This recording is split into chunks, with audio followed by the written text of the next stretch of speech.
नमस्कार दोस्तों, स्वागत है आपका आज के मुख्य समाचार में, जिसमें सबसे पहली और बड़ी खबर में आपको बताएंगे कि गुजरात में भाजपा के खिलाफ जनता में भारी आक्रोश। कांग्रेस ने आम आदमी पार्टी और एआईएमआईएम को बताया बीजेपी की टीम बी। दूसरी बड़ी खबर में आपको बताएंगे कि पीएम मोदी का पंडित को हाथ पकड़ के सामने से हटाते हुए वाला वीडियो हुआ वायरल। फोटो खिंचवाने के चक्कर में लोग कह रहे हैं कि कैमरा जीवी ने किया ये काम। दूसरी बड़ी खबर में जिक्र होगा कि गुजरात में घटी बीजेपी की सीटें, कांग्रेस की बनेगी सरकार। चौथी बड़ी खबर में आपको बताएंगे कि जुमला किंग की इवेंट बाजी है रोजगार मेला। पीएम मोदी 16 करोड़ नौकरियां कब देंगे, कांग्रेस ने उठाया सवाल। और पांचवी बड़ी खबर में जिक्र होगा कि बीजेपी हेट स्पीच पर सख्त कार्रवाई करे। अशोक गहलोत का बड़ा बयान, कहा भारत जोड़ो यात्रा से भाजपा और आरएसएस वाले सुधर रहे हैं। दोस्तों, हर एक खबर की गहराई में आपको ले जाएंगे, लेकिन उससे पहले अगर आप भी भारत जोड़ो यात्रा का समर्थन करते हैं और अगर आप भी मानते हैं कि गुजरात में बन रही है कांग्रेस की सरकार, तो वीडियो को लाइक, लाल बटन को दबा के चैनल को सब्सक्राइब और बेल आइकन जरूर दबाइए। दोस्तों, रुक करते हैं सबसे पहली और बड़ी खबर की तरफ। गुजरात में भाजपा के खिलाफ भारी आक्रोश। कांग्रेस ने आम आदमी पार्टी और एआईएमआईएम को बीजेपी की टीम बी बताया। जी हां दोस्तों, आपको बता दें कांग्रेस ने शुक्रवार को दावा किया कि गुजरात में भाजपा के खिलाफ भारी आक्रोश है, जिस कारण प्रधानमंत्री नरेंद्र मोदी राज्य का लगातार दौरा कर रहे हैं। पार्टी के गुजरात प्रभारी रघु शर्मा ने कटाक्ष करते हुए कहा कि प्रधानमंत्री को गुजरात में अपने कैंप कार्यालय खोल लेना चाहिए। उन्होंने संवाददाताओं से बातचीत में यह दावा भी किया कि गुजरात में आम आदमी पार्टी और ऑल इंडिया मजलिस इत्तेहादुल मुस्लिमीन का आधार नहीं है तथा दोनों भाजपा की बी टीम के तौर पर काम कर रही हैं। शर्मा ने गुजरात के अपने आदिवासी विधायक अनंत पटेल पर हमले का विषय उठाया और आरोप लगाया कि यह हमला भाजपा की गुजरात इकाई के अध्यक्ष सीआर पाटिल के इशारे पर हुआ है। तो दोस्तों, क्या आदिवासियों पर जो हमला हुआ है उससे भाजपा को बड़ा नुकसान होगा? और क्या आपको भी ऐसा लगता है कि एआईएमआईएम और आम आदमी पार्टी भाजपा की बी टीम है? आपको क्या कुछ लगता है कमेंट में जरूर बताइए। वीडियो लाइक करना मत भूलिएगा। रुक करते हैं अगली बड़ी खबर की तरफ। पीएम मोदी के सामने से पुजारी को हटाते हुए व्यक्ति का वीडियो हो गया वायरल। कांग्रेस बोली भावनाएं समझिए, कैमरा जीवी की। जी हां दोस्तों, फोटो खिंचवाने के चक्कर में पंडित को ही आगे बढ़ा दिया हाथ पकड़ के। जी हां दोस्तों, प्रधानमंत्री मोदी शुक्रवार को यानी कि 21 अक्टूबर को छठवीं बार बाबा केदारनाथ के दर्शन करने पहुंचे थे।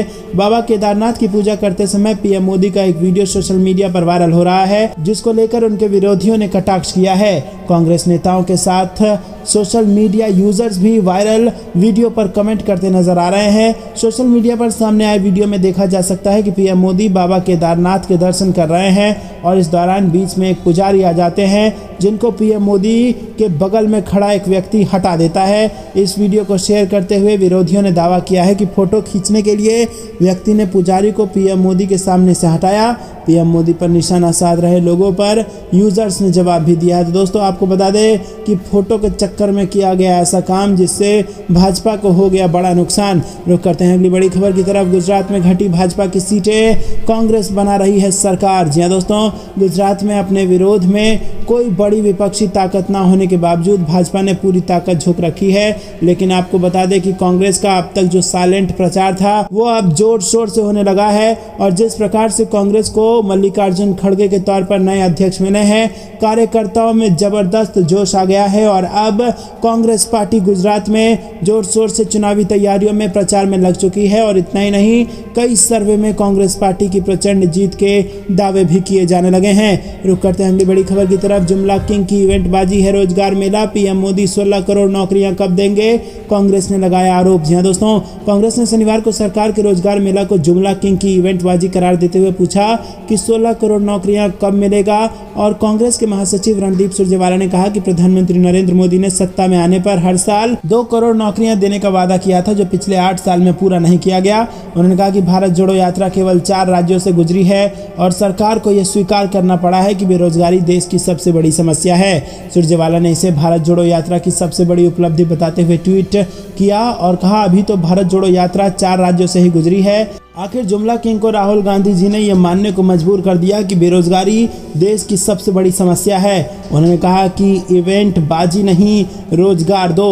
सुरजेवाला ने कहा कि प्रधानमंत्री मोदी को बताना चाहिए कि 16 करोड़ नौकरियां आप कब दे रहे हैं। तो दोस्तों, क्या वाकई में भाजपा ने जो वादा किया था वो पूरा नहीं कर पाई और अब इवेंट बाजी कर रही है? आपको क्या कुछ लगता है, कमेंट में बताइए। रुक करते हैं अगली बड़ी खबर की तरफ। भारत जोड़ो यात्रा से राहुल गांधी भाजपा और आरएसएस के नेताओं को सुधारेंगे, हेट स्पीच पर सख्त कार्रवाई करे भाजपा, अशोक गहलोत का बयान। जी दोस्तों, राजस्थान के मुख्यमंत्री अशोक गहलोत ने हेट स्पीच पर सुप्रीम कोर्ट की तल्ख टिप्पणी का स्वागत किया और सीएम गहलोत ने कहा कि राहुल गांधी ने देश में बढ़ रही महंगाई, बेरोजगारी, नफरत और हिंसा के माहौल के विरोध में भारत जोड़ो यात्रा शुरू की थी और कई राज्यों में तो ऐसी स्थिति बन गई है कि सरकार की आलोचना करना एक अपराध बन गया हो।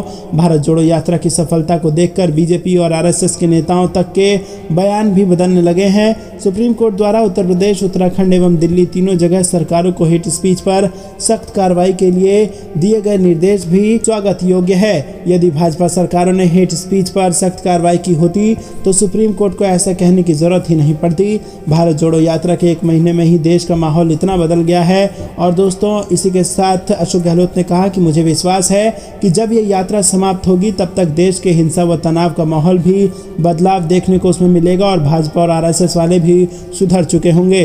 रुक करते हैं अगली बड़ी खबर की तरफ। हिमाचल प्रदेश में दिखेगी राहुल गांधी की ताकत, भारत जोड़ो यात्रा के बीच उतरेंगे चुनावी प्रचार में। जी दोस्तों, हिमाचल प्रदेश में होने वाले विधानसभा चुनाव के लिए सभी राजनीतिक पार्टियों ने अपनी तैयारियां तेज कर दी हैं। भाजपा और आम आदमी पार्टी के साथ साथ कांग्रेस ने भी विधानसभा चुनाव के लिए अपनी कमर कस ली है और इस बीच खबर है कि राहुल गांधी भी भारत जोड़ो यात्रा को बीच में एक दिन के लिए छोड़कर राज्य में चुनाव प्रचार कर सकते हैं और उसके बाद वो दोबारा भारत जोड़ो यात्रा में लग जाएंगे और कांग्रेस को इससे जबरदस्त फायदा मिलेगा, क्योंकि जिस प्रकार से भारत जोड़ो यात्रा में उनके साथ जबरदस्त जन समर्थन चल रहा है उससे कहीं ना कहीं भाजपा की नींद उड़ी हुई है। सूत्रों का दावा है कि प्रदेश में कांग्रेस महासचिव प्रियंका गांधी प्रचार का जिम्मा संभालेंगी। रुक करते हैं अगली बड़ी खबर की तरफ। फूट डालो राज करो नीति का इस्तेमाल कर रही भाजपा अंग्रेजों की तरह होगी नाकाम, टीएमसी सांसद ने दिया यह बयान। जी दोस्तों, तृणमूल कांग्रेस के राष्ट्रीय प्रवक्ता और राज्यसभा में अखिल भारतीय तृणमूल कांग्रेस के मुख्य सचेतक सुखेंदु शेखर रॉय ने केंद्र की नरेंद्र मोदी सरकार की अगुवाई वाली भाजपा सरकार पर पश्चिम बंगाल पर कब्जा करने के लिए फूट डालो और राज करो की नीति अपनाने का आरोप लगाया। उन्होंने कहा कि भाजपा सरकार ने बंगाल पर कब्जा करने के लिए दो तरफा नीति अपनाई है, पहले बंगाल को विभाजित करके और फिर आर्थिक अवरोध लगाकर। हालांकि बंगाल के लोग केंद्र के इस बुरे मंसूबों को विफल कर देंगे और उसी तरह ये 1905 और 10 से अंग्रेजों के खिलाफ किया गया था, जिसके परिणाम स्वरूप इनमें औपनिवेशिक शासकों को बंगाल के विभाजन के अपने फैसले को वापस लेना पड़ा था। मीडिया रिपोर्ट्स के अनुसार उन्होंने कहा कि 2021 के विधानसभा चुनाव में हारने के बाद केंद्र की भाजपा सरकार ने दो तरफा नीति अपनाई है। रुक करते हैं अगली बड़ी खबर की तरफ। हिमाचल में बढ़ रही बेरोजगार की फौज, आंकड़ा 8.5 लाख के पार। जी हाँ दोस्तों, आपको बता दें बेरोजगार कई साल से रोजगार दफ्तरों में अपना नाम पंजीकृत किए हैं और बार बार अपने पंजीकरण का नवीनीकरण करते जा रहे हैं, लेकिन रोजगार के नाम पर एक भी काम नहीं निकला है। और आपको बता दें कि जो पंजीकृत बेरोजगार हैं उनका आंकड़ा 8.5 लाख के पार हो चुका है और ये हिमाचल प्रदेश में एक चुनावी मुद्दा बन गया है जिससे भाजपा का नुकसान होना तय है। रुक करते हैं अगली बड़ी खबर की तरफ। किसानों के साथ धोखा कर रही है सरकार, एमएसपी वृद्धि मुद्रास्फीति की दर से भी कम। जी दोस्तों, कांग्रेस ने शनिवार को मोदी सरकार पर किसानों को धोखा देने का आरोप लगाया और कहा कि उसके द्वारा घोषित रबी फसलों का न्यूनतम समर्थन मूल्य मुद्रास्फीति की दर से भी कम है। दोस्तों, रुक करते हैं अगली बड़ी खबर की तरफ। हिमाचल चुनाव में बगावत की मार, निर्दलीय नामांकनों ने बढ़ाई भाजपा की मुश्किलें। जी हाँ दोस्तों, हिमाचल प्रदेश के जिला कांगड़ा में भाजपा के 4 बागी नेताओं ने निर्दलीय नामांकन भरकर पार्टी की मुश्किलों को बढ़ा दिया है। विधानसभा क्षेत्र फतेहपुर से कृपाल परमार ने आजाद नामांकन भरकर भाजपा प्रत्याशी राकेश पठानिया के समक्ष खुली चुनौती पेश कर दी है। वहीं विधानसभा क्षेत्र इंदौर से मनोहर धीमान ने नामांकन दर्ज कर भाजपा की मौजूदा विधायक रीता धीमान की मुश्किलें बढ़ा दी हैं। रुक करते हैं अगली बड़ी खबर की तरफ। मिशन 2023 में जुटी कांग्रेस, अपना रही गांधीवादी तरीका, अब लोगों तक पहुंच रहे नेता। जी हाँ दोस्तों, मध्य प्रदेश में कांग्रेस मिशन 2023 में जुट चुकी है और नेता प्रदेश भर में चौपाल का आयोजन कर रहे हैं। चौपालों पर लोगों की समस्याओं को सुना जा रहा है और साथ ही उनके समाधान पर भी बात की जा रही है। मिशन 2023 में जुटी कांग्रेस अब जनता के बीच गांधीवादी तरीके से पहुंचने का प्रयास कर रही है। रुक करते हैं कि बड़ी खबर की तरफ। 2 चरणों में हो सकते हैं गुजरात के विधानसभा चुनाव, हिमाचल के साथ ही आएंगे नतीजे। जी हाँ दोस्तों, अक्टूबर के अंतिम सप्ताह में गुजरात विधानसभा चुनाव की तारीखों का ऐलान हो सकता है। सूत्रों ने बताया कि गुजरात चुनाव के लिए वोटिंग 2 चरणों में हो सकती है।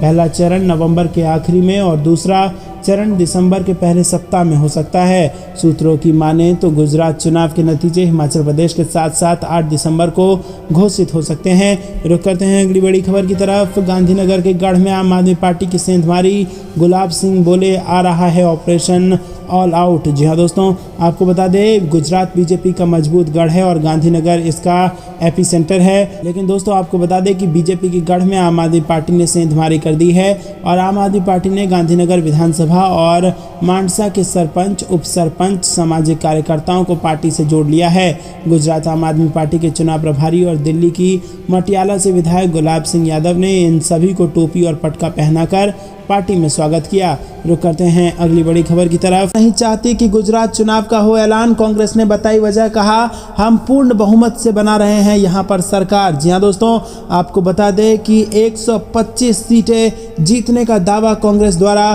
किया गया है गुजरात के चुनाव में। और ये भी दावा किया गया है कि क्योंकि इंटरनल रिपोर्ट में भाजपा को ये पता चल चुका है कि भाजपा की सरकार गुजरात में नहीं बनने जा रही है और यही कारण है कि अभी तक गुजरात के चुनाव की तारीखों का ऐलान नहीं हुआ है, जबकि हिमाचल प्रदेश की चुनाव की तारीखों का ऐलान हो चुका है। और आपको बता दें कि अभी गुजरात में आचार संहिता नहीं लगी है और अभी अगर वहां की सरकार चाहे तो जनता को रिझाने के लिए कुछ बड़े ऐलान कर सकती है। लेकिन आपको बता दें कि कांग्रेस पार्टी ने इसी बीच ये आरोप लगाया है कि इंटरनल सर्वे की रिपोर्ट में ये पता चला है कि कांग्रेस पार्टी की सरकार बनने जा रही है। 125 से ज़्यादा सीटें जीतने का दावा कांग्रेस ने किया है और ये बात भाजपा को भी पता है और इसीलिए भाजपा के अंदर इस बात का डर बैठ गया है कि कहीं सत्ता हाथ से ना चली जाए और यही कारण है कि अभी तक यहाँ की चुनाव की तारीखों के ऐलान में देरी हो रही है। रुक करते हैं अगली बड़ी खबर की तरफ, लेकिन उससे पहले अगर आप भी ऐसा मानते हैं कि गुजरात में होने वाला है भाजपा को नुकसान तो कमेंट में जरूर बताइए दोस्तों और वीडियो को लाइक करना मत भूलेगा। अगली बड़ी खबर महाराष्ट्र से आ रही है, जहां पर फिर से सरकार पर मंडराया खतरा। उद्धव ठाकरे गुट ने शिंदे गुट में लगा दी सेंध और उद्धव समर्थक आए वापस। जी हाँ दोस्तों, आपको बता दें कि दिवाली से पहले शिवसेना प्रमुख उद्धव ठाकरे को बड़ी सफलता हाथ लगी है।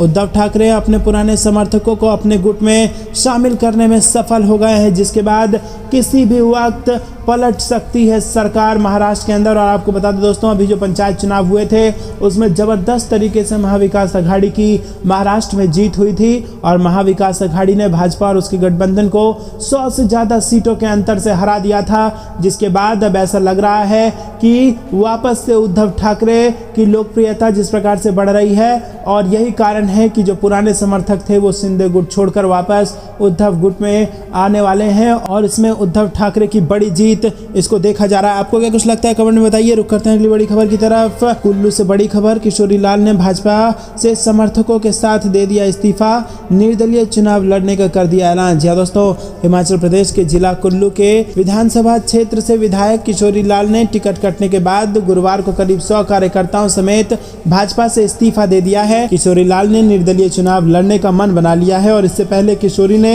निरमंड में शक्ति प्रदर्शन किया। उन्होंने कहा कि विधायक ने कहा है कि पार्टी ने ऐसे व्यक्ति को प्रत्याशी बनाया जो 1 साल पहले संगठन, प्रधानमंत्री मोदी और केंद्रीय मंत्री अमित शाह को गालियां देता फिरता था। तो दोस्तों, टिकट बंटवारे के बाद यहां पर भयंकर बगावत भाजपा को झेलनी पड़ रही है और कुल्लू के विधायक ने आरोप लगाया है कि जो 1 साल पहले मोदी शाह को गालियां देता फिरता था उसको पीएम मोदी ने टिकट और भाजपा ने टिकट पकड़ा दिया है और इसीलिए उनके साथ 100 भाजपा समर्थकों ने भाजपा से इस्तीफा दे दिया है और अब निर्दलीय चुनाव लड़ने का ऐलान कर दिया है। रुक करते हैं अगली बड़ी खबर की तरफ। कर्नाटक पहुंची कांग्रेस की भारत जोड़ो यात्रा, राहुल गांधी को मिला प्रदेशवासियों से अपार समर्थन। जी हां दोस्तों, भारत जोड़ो यात्रा की अब असली अग्नि परीक्षा होगी क्योंकि अब भारत जोड़ो यात्रा एक ऐसे राज्य में पहुंच गया है जहां भाजपा की सरकार है। जी हां दोस्तों, अब देखना यह होगा कि जिस प्रकार से बाकी राज्यों में भारत जोड़ो यात्रा शांतिपूर्ण तरीके से नफरत को मिटाने वाली राजनीति को आगे बढ़ाने के लिए निकली है, क्या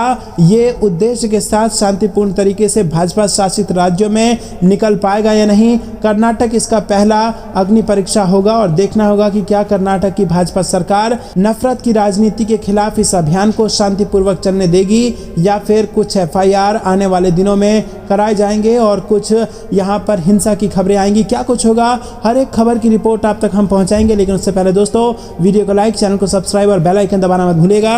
रुक करते हैं अगली बड़ी खबर की तरफ। लेकिन उससे पहले आपको बता दें कि कांग्रेस की भारत जोड़ो यात्रा का आंध्र प्रदेश का पहला चरण शुक्रवार को संपन्न हो चुका है और एक बार फिर यहाँ से रायचूर से पड़ोसी राज्य कर्नाटक की सीमा में पहुंच चुके हैं और इस दौरान कांग्रेस के कई नेता इसमें शामिल हुए। दोस्तों रुक करते हैं अगली बड़ी खबर की तरफ। एमपी में कांग्रेस ने मिशन 2023 के लिए अभी से कस ली है कमर।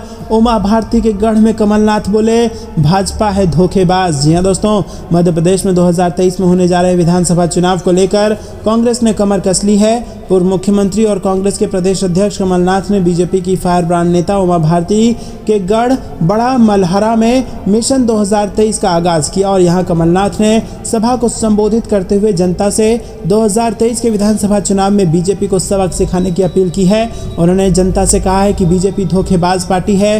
कमलनाथ का सबसे अधिक फोकस ज्योतिरादित्य सिंधिया समर्थक विधायकों पर है और इन्हीं विधायकों की वजह से महज 15 महीनों के कार्यकाल में ही कांग्रेस की सरकार गिर गई थी।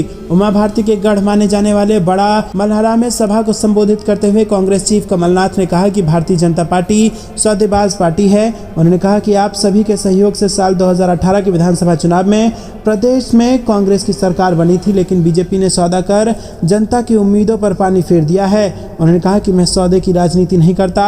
अब फिर 2023 में होने जा रहे विधानसभा चुनाव में इस सौदेबाज बीजेपी को सबक सिखाना है। उन्होंने कहा कि सरकार बनती है तो फिर किसानों का कर्ज माफ किया जाएगा। अपने दौरे के दौरान नाथ ने मंडलम सेक्टर और बूथ कमेटियों की बैठक भी की और उन्हें दिशा निर्देश दिए। रुक करते हैं अगली बड़ी खबर की तरफ। हिमाचल विधानसभा चुनाव 8 रैलियां और रोड शो करेंगी प्रियंका गांधी। राहुल गांधी भी हो सकते हैं शामिल। जी हां दोस्तों, हिमाचल प्रदेश में होने वाले विधानसभा चुनाव को लेकर कांग्रेस ने कमर कस ली है। हिमाचल में सत्ता में आने की उम्मीद कर रही कांग्रेस पूरी ताकत से चुनावी मैदान में उतरेगी। कांग्रेस के लिए स्टार प्रचारकों की सूची अभी जारी नहीं हो सकी है और सूत्रों का दावा है कि प्रदेश में कांग्रेस महासचिव प्रियंका गांधी प्रचार का जिम्मा संभालेंगी। प्रियंका गांधी 8 रैलियों को संबोधित करेंगी। 31 अक्टूबर से वो प्रचार की शुरुआत करेंगी। प्रचार के दौरान वो रोड शो और जनसभाएं भी करेंगी। 31 अक्टूबर को प्रियंका गांधी मंडी और कुल्लू जिला का दौरा कर सकती हैं और 3 नवंबर को कांगड़ा और चंबा में वो चुनाव प्रचार के लिए जाएंगी। सूत्रों ने बताया है कि 7 नवंबर को प्रियंका गांधी हमीरपुर और ऊना में भी रैली करेंगी। चुनाव प्रचार के आखिरी चरणों में प्रियंका गांधी शिमला और सिरमौर का भी दौरा करेंगी। सूत्रों ने दावा किया है कि भारत जोड़ो यात्रा का नेतृत्व कर रहे राहुल गांधी भी चुनाव प्रचार कर सकते हैं। रुक करते हैं अगली बड़ी खबर की तरफ। गुजरात विधानसभा चुनाव 26 को कांग्रेस की बड़ी बैठक, जल्द ही जारी होगी प्रत्याशियों की पहली सूची। जी हाँ दोस्तों, गुजरात विधानसभा चुनाव को लेकर सरगर्मियां काफी तेज हो गई हैं। चुनाव की तारीखों का ऐलान अभी भले ही ना हुआ हो, लेकिन राजनीतिक दलों ने उम्मीदवारों के नाम तय करने शुरू कर दिए हैं। इसी बीच गुजरात की मुख्य विपक्षी पार्टी कांग्रेस प्रत्याशियों की पहली लिस्ट महीने के अंत तक जारी कर सकती है। गुजरात कांग्रेस के प्रदेश प्रभारी रघु शर्मा ने कहा है कि 26 तारीख को गुजरात विधानसभा चुनाव के लिए अहम बैठक बुलाई गई है। उन्होंने कहा कि गुजरात में हम लगभग 125 सीटें जीत रहे हैं और इस महीने के अंत तक उम्मीदवारों की पहली लिस्ट जारी कर दी जाएगी। रुक करते हैं अगली बड़ी खबर की तरफ। हमने नौकरी देना शुरू किया तो मोदी भी नियुक्ति पत्र बांटने लगे। केंद्र सरकार की भर्ती के ऐलान पर तेजस्वी यादव ने कसा तंज। जी हाँ दोस्तों, बिहार के उप मुख्यमंत्री तेजस्वी यादव ने कहा है कि बिहार में महागठबंधन सरकार जब से नियुक्ति पत्र बांटने लगी है तो केंद्र सरकार भी उसकी नकल करने लगी है। 2 करोड़ रोजगार देने का वादा करने वाली मोदी सरकार को 8 साल में 16 करोड़ रोजगार देना चाहिए था, लेकिन मात्र 75,000 को नियुक्ति पत्र बांटा जा रहा है। गरीबी महंगाई पर चर्चा करने के बजाय जुमला पार्टी की सरकार हिंदू मुस्लिम और मंदिर मस्जिद करने पर तुली हुई है। शुक्रवार को श्री कृष्ण मेमोरियल हॉल में बिहार के प्रथम मुख्यमंत्री डॉक्टर श्री कृष्ण सिंह की 135वीं जयंती के मौके पर तेजस्वी ने कहा कि 12 करोड़ की आबादी वाले राज्य बिहार में हम 10 लाख को रोजगार देने की बात कह रहे हैं। 125 करोड़ आबादी वाले देश में प्रधानमंत्री भी 10 लाख को रोजगार देने की बात कह रहे हैं। 2 महीने में ही हजारों लोगों को रोजगार मिला है। थोड़ा इंतजार कीजिए, देखिए कितनों को रोजगार मिलता है। रुक करते हैं अगली बड़ी खबर की तरफ। उत्तर प्रदेश में बीजेपी के लिए मुश्किल बन रहे ओम प्रकाश राजभर, जातिगत जनगणना को लेकर अब दिया बड़ा बयान। जी हाँ दोस्तों सुहेल देव भारतीय समाज पार्टी के मुखिया ओम प्रकाश राजभर ने जातिगत जनगणना की मांग को लेकर सहयोगी दलों के साथ सावधान यात्रा की शुरुआत की थी और 26 सितंबर से शुरू हुई ये यात्रा उत्तर प्रदेश के सभी 75 जिलों से गुजरते हुए 27 अक्टूबर को बिहार के राजधानी पटना में संपन्न होगी। शुक्रवार 21 अक्टूबर को ये यात्रा गाजीपुर के मोहम्मदाबाद तहसील के भदेसर गांव पहुंची। मीडिया से बात करते हुए सुभाषपा प्रमुख ने बताया कि साल 1931 में बाबा साहेब भीमराव अंबेडकर के चाहने से जातिवार जनगणना हुई और उसके बाद बाबा साहेब ने संविधान में ये व्यवस्था बनाई कि हर 10 साल पर जनगणना होगी। राजभर का कहना है कि मौजूदा सरकार में बैठे लोगों को इस बात का एहसास नहीं है कि जातिवार जनगणना क्यों जरूरी है।